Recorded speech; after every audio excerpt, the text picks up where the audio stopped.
हरियाणा और जम्मू कश्मीर में चुनाव संपन्न हो चुके हैं। अब नतीजों का इंतजार है। 8 अक्टूबर को औपचारिक तौर पर पता चल जाएगा कि इन दोनों सूबों में कौन सा दल सरकार बनाने वाला है। लेकिन उससे पहले एग्जिट पोल के आंकड़ों के मुताबिक सत्ता की लड़ाई हरियाणा में दुष्यंत चौटाला पूरी तरह से बाहर है। वहीं जम्मू कश्मीर में महबूबा मुफ्ती की पार्टी PDP और बेटी इल्तिजा मुफ्ती की मेहनत रंग लाती नहीं दिख रही। एग्जिट पोल के मुताबिक दुष्यंत चौटाला की पार्टी न्यूनतम 0 और अधिकतम 3 सीट जीत सकती है। अगर औसत आधार पर देखें तो आंकड़ा 1 या फिर 2 तक का बैठता है। वहीं जम्मू कश्मीर में PDP का औसतन आंकड़ा 5 से 8 तक दिखता नजर आ रहा है। अगर आप दुष्यंत चौटाला की पार्टी को देखें तो सत्ता की रेस से न पूरी तरह से बाहर है, बल्कि वजूद पर भी उसके संकट छाया हुआ है। वहीं जम्मू कश्मीर में PDP की संभावना तभी जगती है जब त्रिशंकु विधानसभा बनने का आसार हो। लेकिन एग्जिट पोल के ज्यादातर आंकड़ों में NC गठबंधन सत्ता के बेहद करीब है। सवाल ये पैदा होता है कि दोनों दलों की हालत इतनी खराब क्यों हो गई? क्या ये दोनों दल जमीनी स्तर पर लोगों के मूड को समझने में नाकाम रहे या BJP की वजह से इनका मामला खराब हो गया?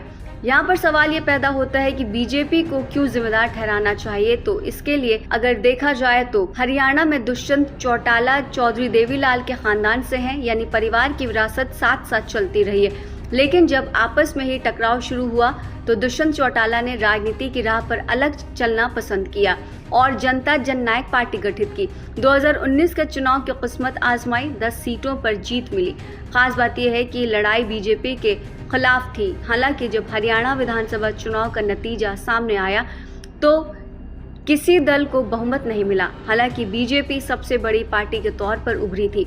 सियासी गुणागणित के हिसाब से वो BJP के साथ हो चले। करीब 4.5 साल तक सरकार में बने रहे, लेकिन आम चुनाव 2024 से पहले उन्हें लगने लगा कि BJP उनके विचारों से मेल नहीं खाती। विचारों का मेल तो 2019 विधानसभा चुनाव से पहले ही नहीं था। दुष्यंत चौटाला ने भले ही वैचारिक विरोध और द्वंद्व का सहारा लेकर खुद को BJP से अलग कर लिया, लेकिन जनता के दिल और दिमाग में कहीं ये बात घर कर गई थी कि दुष्यंत चौटाला ने हरियाणा की जगह अपने हित को प्राथमिकता दी थी।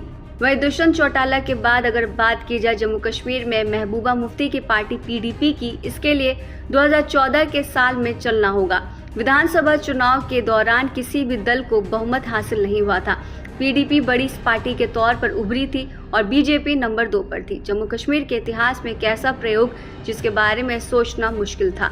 BJP की मदद से महबूबा मुफ्ती ने सरकार बनाई। वैचारिक धरातल पर इतनी असमानता के बावजूद सरकार का क्या हश्र हुआ सबको पता है और सरकार का पतन भी बुरी तरह हुआ।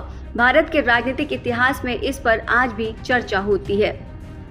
इन सब के बीच साल 2019 में जब केंद्र की BJP सरकार ने अनुच्छेद 370 और 35(1) को खत्म कर दिया तो बात बड़ी साफ थी कि PDP की तरफ से प्रतिरोध का स्तर बढ़ता और वो बढ़ा भी।